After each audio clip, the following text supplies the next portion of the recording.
Yep, that's me. No, that's not me. This is me. So you're probably wondering how I ended up in this situation. Well, for starters, I should probably explain to you what game I'm even playing.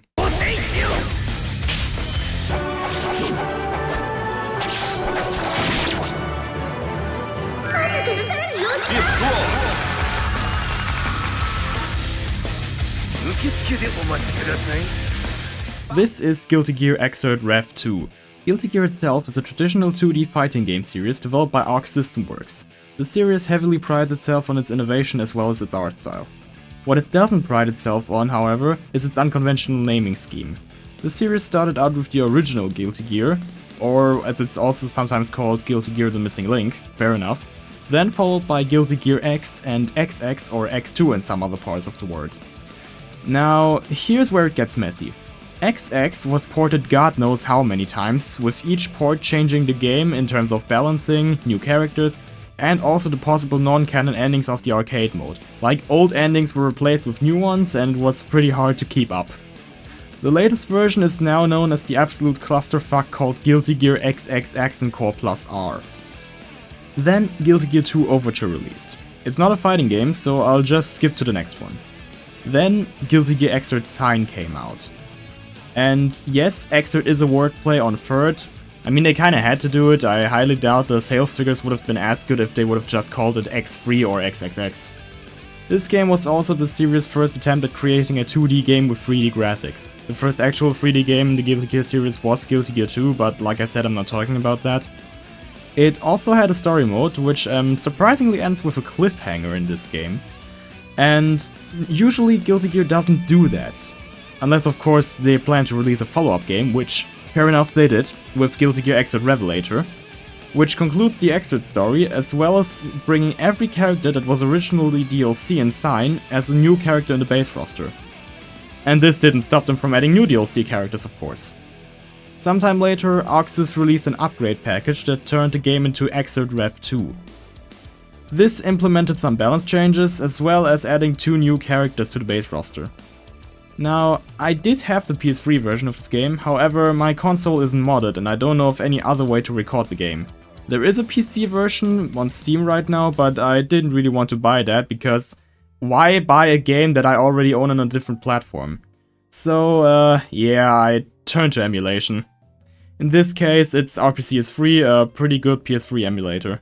This not only allowed me to record the game, but it also allowed me to mess a little bit with the graphical settings, and it's not very noticeable, but I did slightly increase the native resolution of the PS3 version.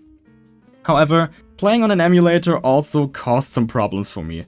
For example, it's not necessarily a problem, but if you ever see this grey box on the bottom left corner of the screen saying caching shaders or something the like, that's because the emulator is playing out a scene that it hasn't seen before, and it's just storing the values for the shader so that it can recover them later for easier loading. There is this small lighting bug with dots appearing around pretty much anything that's supposed to emit light. You can just ignore it, it doesn't really make that much of a difference. But during preparations there was also a pretty major bug, because one of the DLC characters couldn't be selected. I mean, obviously selecting was possible, it's just that once I selected the character, the game froze. I have no real idea what causes it, probably because the model data wasn't patched in. But by fixing this issue I also found out a little quirk about PS3 emulation. You see, if you actually try to emulate something on RPCS3 that has DLC, I highly recommend you get the newest updates for the game. And this little journey here has taught me something. If you actually want to update your game, download every update that came out for the game. No joke, I mean every update, and install them in the correct order. For some reason, this is actually worked. I mean, I can only imagine what happened. Probably one of the prior updates to the one that I was using at the time had the model files for that character, and that's why it couldn't load. Maybe that's the reason, but whatever. Yeah. We're going off topic here though, so let's get back to the game. And what better way to start there than with the gameplay? So, how does the game even work? Well, you can use both the left stick and the D-pad for stuff like moving, but I honestly don't recommend the stick. I really recommend the D-pad. I'm gonna be honest here, You either play with a controller and use the D-pad, or you get yourself an arcade fight stick if you want to. Anyway, walking is done by just pressing left or right. Pressing down will make your character crouch, and pressing up will make you jump. You can of course double jump, and you can press up plus left or right in order to jump forwards or backwards. In addition to that, pressing down and then up will give you a high jump, which can sometimes be more favorable than double jumping. Now, before we continue, I want to clarify something. If I say forward in association with inputs, I'm referring to the act of pressing into the direction of your enemy. So if they're on your right, then pressing forward equals pressing right. The inverse is true when I say backwards. Moving on, double tapping forward whilst on the ground will make your character run towards your opponent, only stopping if you let go of the direction or input something else. Doing this backwards will result in a short backdash. After you jump once, you can also do the dash input mid-air to dash forwards and backwards. This, however, only works if you jump once. After a double jump, you can't dash. That's why a high jump is pretty preferable in a situation like that, because you just have to press down up for a single jump, which gives you almost the same height as a double jump, and you can still do air dashes. Now that we're done with movement, we can transition to basic attack. You have 5 attack types, those being punch, also known as P, kick, K, slash, S, and heavy slash, HS. There's also the 5th attack, dust or D. Dust is a very special kind of attack that launches enemies. The launching property only applies though if you hold down the button. Tapping it will just be a regular move with the overhead status, I will go into that a little bit later. And if you hold down the button until the animation just comes out on its own, you will launch the enemy, provided they didn't block of course or didn't jump out of the way. Once the enemy is launched, you can either do nothing and wait on the ground if you prefer that, or you can press up for a homing jump, which can lead into a combo. And you can also do the dash input, which will have you run after your enemy, which can also be a good combo starter. By the way, attacks can also be used while you're crouching, which makes them low. And you can also use attacks mid-air, giving them an overhead property. And overhead and low are very important for the next thing, which is blocking. If you want to block an attack in a traditional fighting game, it's a slight bit unconventional if you've played platform fighters like Super Smash Bros., but it's still pretty simple. Instead of holding down one button in order to block, you press away from your opponent. So if they are on your right and attack you, you press left in order to block. Now, something you should note is that you can also block while crouching while pressing backwards and down. This, however, does have some weaknesses. The normal standing block, which is just pressing backwards, can block normal attacks, which are on the same level as you, as well as overheads. But if the opponent hits you with a low attack, then you will get hit. However, if you do crouch blocking, low attacks and level attacks won't do anything against you, but you are vulnerable to overheads, so keep that in mind. There's also aerial blocking, which is pretty self-explanatory, you just jump and hold back, but I don't really know if that one has any weaknesses, probably from attacks that just come from below you and can hit you. Pressing dust in any other attack button whilst this meter up here is blue or orange will perform a burst. A burst is essentially a get off me tool. You can either use it while you're blocking or when you're stuck in a combo, which in both situations will launch the enemy away and leave you with a little bit of recovery time before the action continues. You can of course also use a burst before they even hit you in order to launch them away. Or if they're too far away from you, you can just embarrass yourself and whiff the burst completely. And in case you don't know, whiffing is inputting an attack and completely missing your enemy. Now, since this is a fighting game, these basic attacks are not everything you have at your disposal. Every character has a set of special moves that are performed by doing certain inputs. You also have 2 or more overdrives that use this tension gauge. Usually you need 50% tension in order to use an overdrive, and most of the time the overdrive will also subtract exactly 50%. They are very powerful attacks that deal a lot of damage. However, this isn't the only thing that the tension gauge is useful for. Pressing 3 attack buttons whilst having at least between 25 and 50% tension, you will perform a so-called Roman cancel, putting your character into a default standing state. If you do this in the middle of a combo, you can either extend it by just starting a new combo, or you can probably use one special, then Roman cancel and do another special, because usually you can combo a special into another one. Lastly, pressing 4 attack buttons at once will change the look of the tension gauge and will start to empty at a rapid pace. This is a special state in which your character can't use specials or overdrives. Rather, they will use their strongest attack, an insta-kill.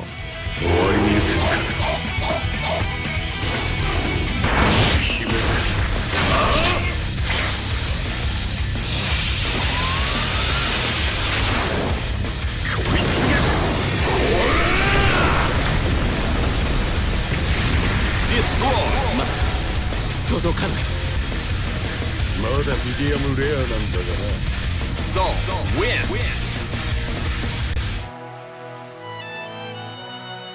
Activated by doing 2 forward quarter circles and pressing HS, you will begin a cinematic sequence that immediately ends the round with you as the winner. I will show some of my favorite insta-kills later in the video. That concludes the gameplay mechanics though, so let's move on to the character selection. Who dares to enter the mayhem?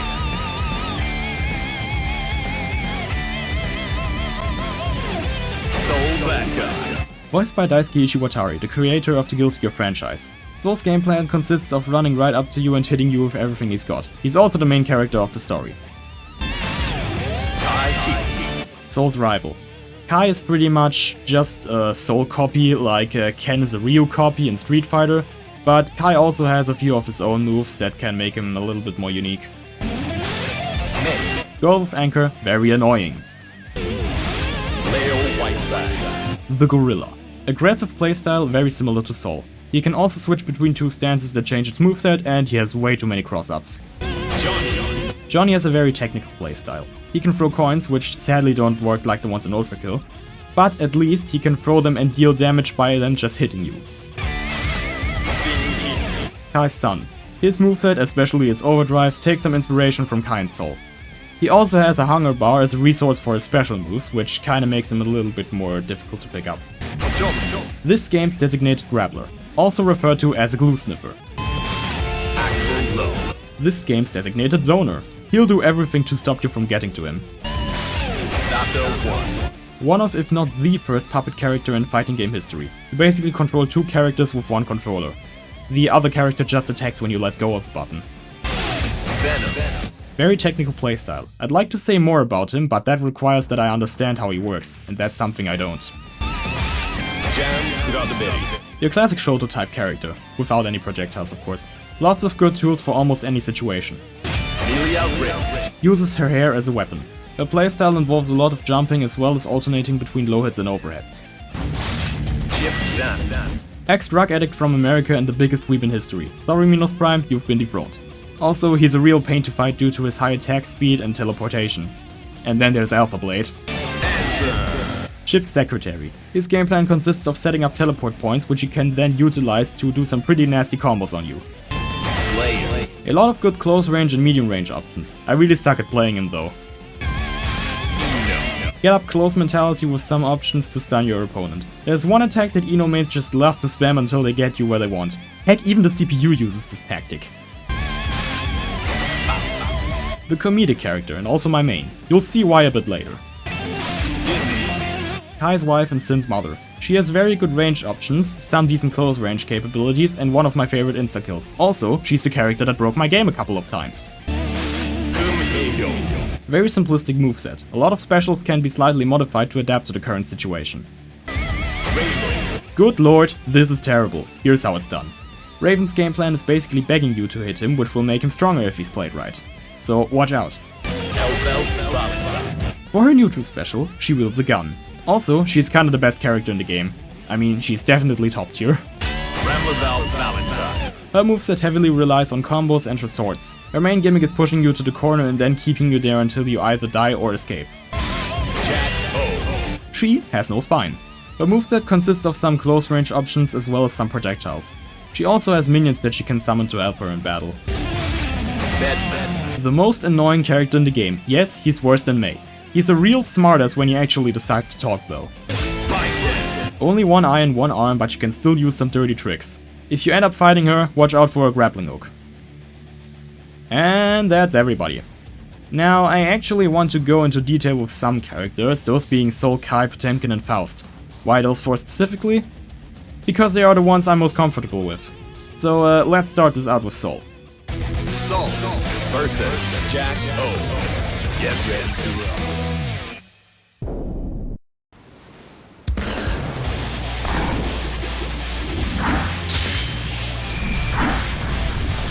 死にたくなければ鼻からマジで君のね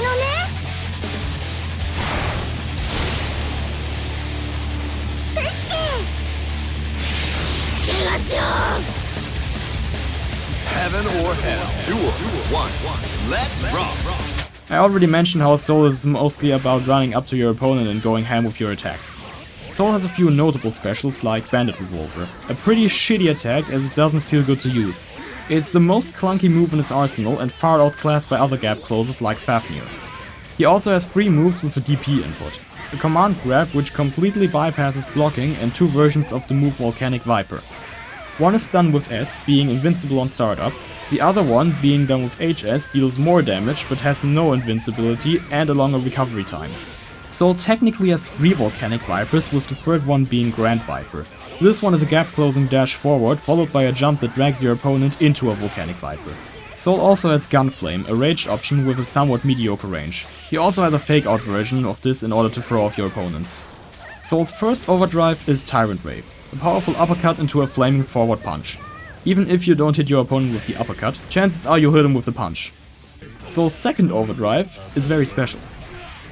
It's not an attack, but rather a form change, intended as a comeback mechanic. Doing 2 backwards quarter circles in HS will initiate Dragon Install.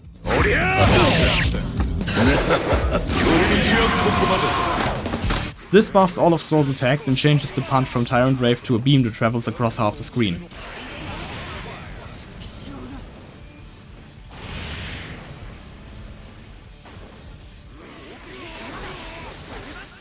His insta-kill animation also changes while Dragon Install is active. And that's basically it for Soul.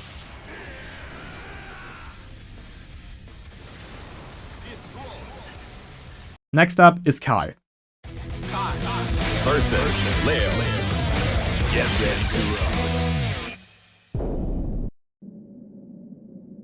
一番偉いレオンはカイ様です。イケメンなレオンはカイ様です。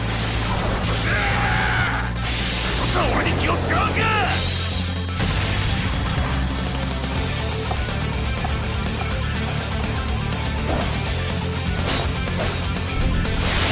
全力で行くぞ、レオ。Heaven or hell, duel 1. Let's rock. Aside from some decent regular attacks, Kai has Stun Dipper, which is a sliding sword strike. He also has an overhead attack, which I forget the name of, and Vapor Thrust, which functions pretty much identical to Soul's Volcanic Viper. He also has 2 variations of it. Kai also has Stun Edge, a lightning projectile that travels across the entire screen. He also has a second variation of this that increases the projectile size and damage but decreases the flying speed. For his first overdrive, Kai has a Metallica reference, being Ride the Lightning, which is basically a frontal charge that can be used both on the ground and mid-air. The second overdrive is Sacred Edge, a projectile double the size of the HS version of Stun Edge, flying at the speed of the smaller Stun Edge. His insta-kill is another music reference, being Rising Force. Overall, Kai is very similar to Soul in playstyle, but still manages to be his own character with some little tweaks.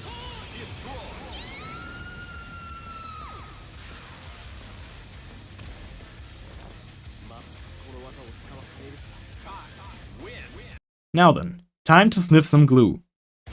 Versus Kai. Get ready to roll.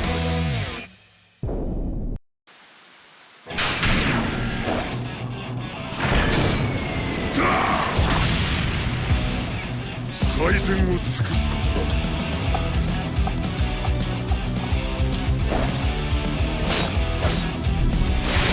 信頼のゆえんをお教えしよう。Heaven or hell, duel 1. Let's rock. Potemkin is basically the slowest character in the entire game. The only dash he gets is a backdash, but he can still double jump. His main tool for getting close to you, since he doesn't have a dash, is Hammerfall, which is a charge input with HS followed by an attack at the end. This move has armor, meaning that you can get hit once without the attack stopping. You can also stop the charge at any time by pressing P, in order to probably throw the opponent off and do something else.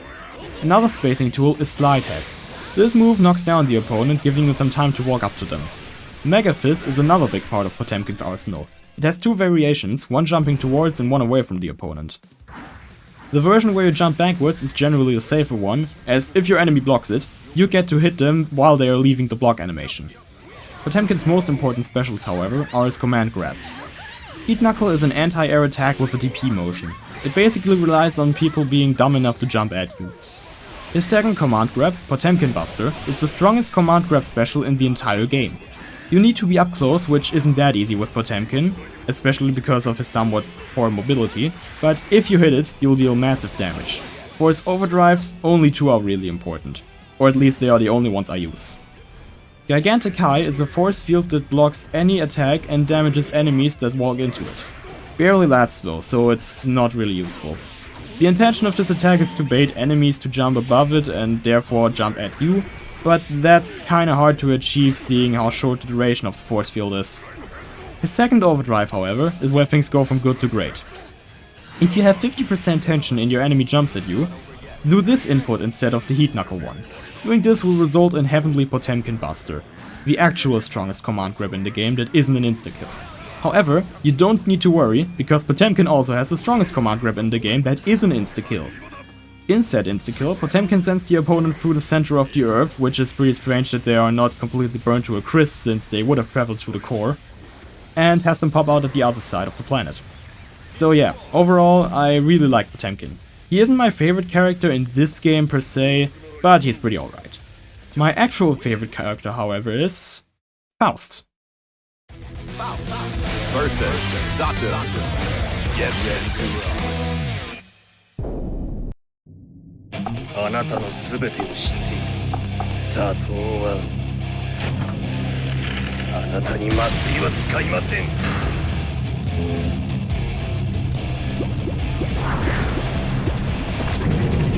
お手並み拝見。 Heaven or Hell. Duel 1. Let's rock. Right off the bat, you can see that Faust is not a serious character. I mean, his standing H asks him extend to twist his neck to hit his opponent. He has a pretty wacky moveset, all things considered. For example, he has a 3-way teleport. One option has him spawn in the air and falling down on his opponent.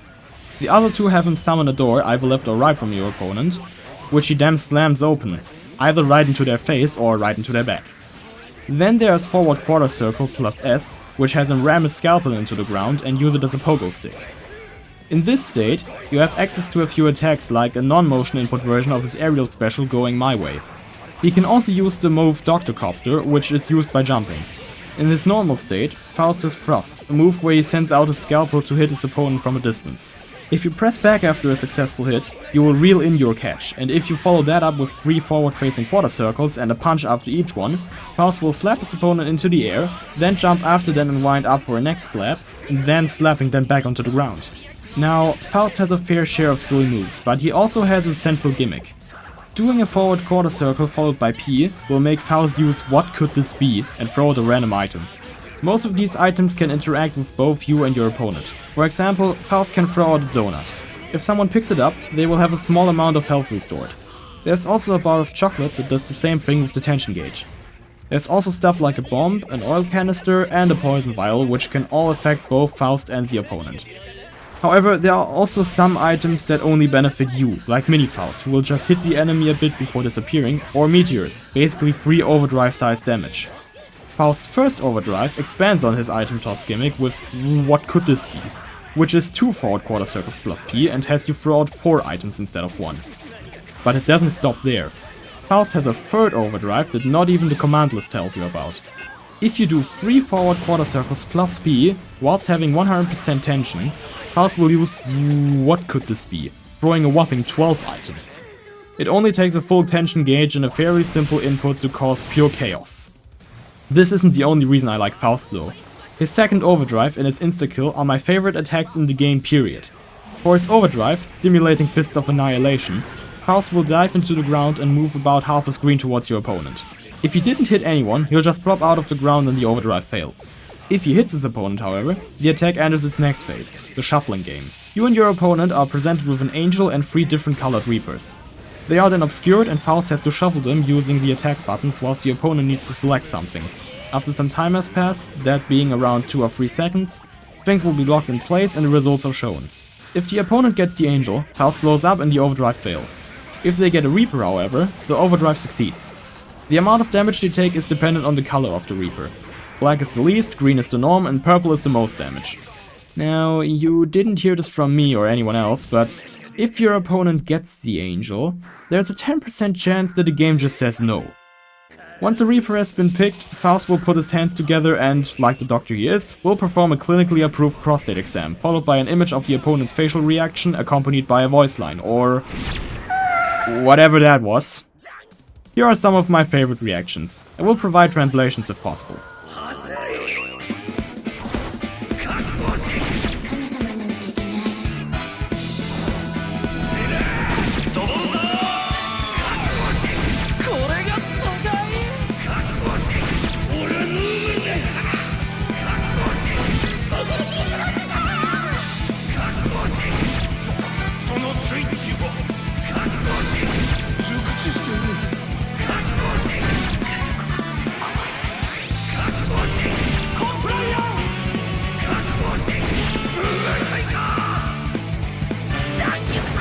And that's his overdrive. Now it's time for his insta-kill.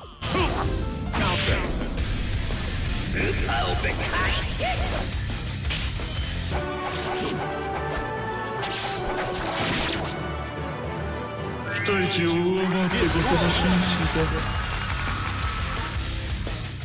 This will give every character different eyes, showing that Faust is also a great plastic surgeon. And that about concludes why I like Faust. He is truly my favorite character in this game, and I think that other people can also have a lot of fun with him. Now, I did say earlier that I would be showing a reel of my favorite insta-kills. Well, that's what's about to happen at least. I will also give the name of each insta-kill in the top left corner. With that out of the way, enjoy the reel.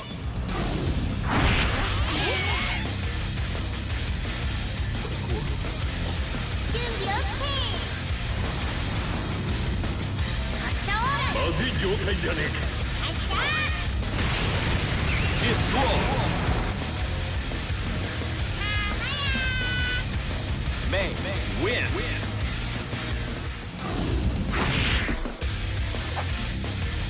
On the shield. ギガマキルシステム。ディストロー。その気になればスコンクも可能だ。ベノム。Win。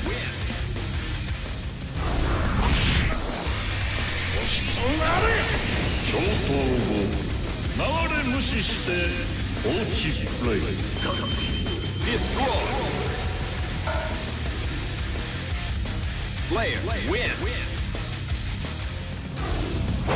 核を見せておくれ。君の悲劇的な核を。それを見せるな。ディストロー。 雪辱に挑んでも落胆するだけだよ。賛同しかねるな。ベッベッ。ウィン。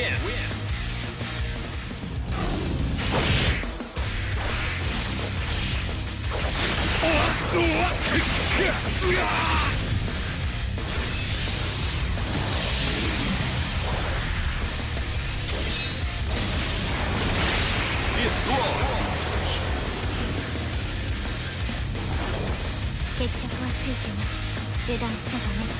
ラムラウンド。ウィン。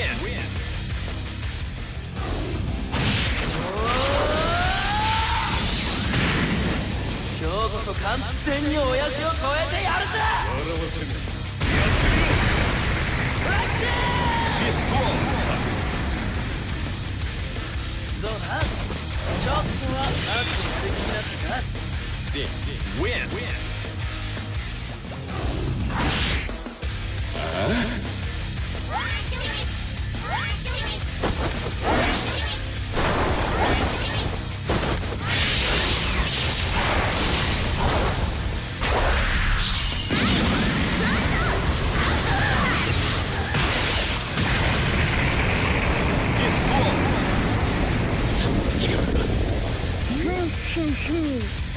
次は地球もバルーン。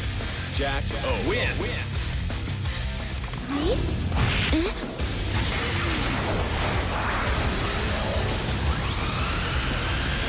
避けて！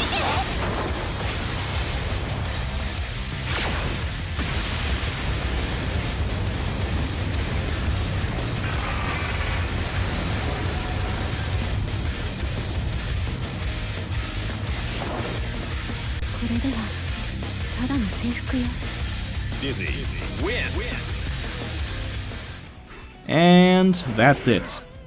Overall, Guilty Gear Xrd Rev 2 is one of my favorite fighting games and also just a good game in general. I can only recommend it, especially since the online mode now supports the legendary rollback netcode. I do have some minor gripes with the game though. The controls can feel a bit clunky at times compared to this game's sequel, and I often get a misinput even though I actually performed the movement correctly. This is only a minor problem though, and I still have a lot of fun with the game.